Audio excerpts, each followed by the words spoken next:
বোনের বিয়ের পর আজ বাবার বাড়ি যাব, আর আমরা দুই বোনে ডিসাইড করেছি যে একসাথেই আজকে বাড়িতে ঢুকবো। কিন্তু আজকে ওয়েদারটা এতটাই বাজে, আমরা বেরিয়েছি আর তারপরেই দেখো কত বৃষ্টি এখানে হয়েছে, পুরো ভিজে গিয়েছি। আর এখানেই আমরা এসে দাঁড়িয়েছি, ওরা এখানেই আসবে, এখান থেকেই বাবার বাড়ি যাব। নতুন মেয়ে জামাই যাবে, আমরা যাব, ওই কারণে ফল মিষ্টি না নিলে তো হয় না, ওই কারণে এখান থেকে ফল মিষ্টি নেব। আর আমার বোন আর আমার বোনাই কিন্তু এসেও গেছে। ওদের আবার এটা উল্টো সাইড হয়ে যায়, ওরা আবার ব্যাকে এসে তারপরে আবার আমাদের সাথে যাবে। আর এখানে অনেক দিন পরেও জিজুর সাথে দেখা হয়েছে বলে জড়িয়ে ধরছে, আবার জিজুর জন্য আবার ক্যাডবেরিও নিয়ে এসেছে। আর বোনের সাথে অনেক দিন পরে, আমারও তো দেখা বিয়ের পরে এই বোনের সাথে দেখা হচ্ছে। আজকে একসাথে সবাই মিলে যাব। তো এখানে ও জিজুকে ক্যাডবেরি দিচ্ছে আর এখানে আমাকেও দিচ্ছে।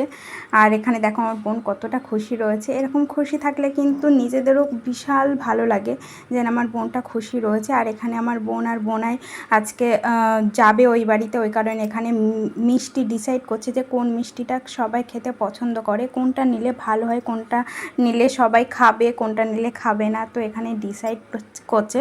আর আমাদের কিন্তু মিষ্টি ফল টল সব কিন্তু নেওয়া হয়ে গেছে, আমরা কারণ আগে এসেছিলাম ওই কারণে। আর বোন আর বোনায় নেওয়া হয়ে গিয়েছে। এইবার আমরা টোটো ধরবো, টোটো ধরে এখান থেকে এবার সোজা বাড়ির দিকে যাব।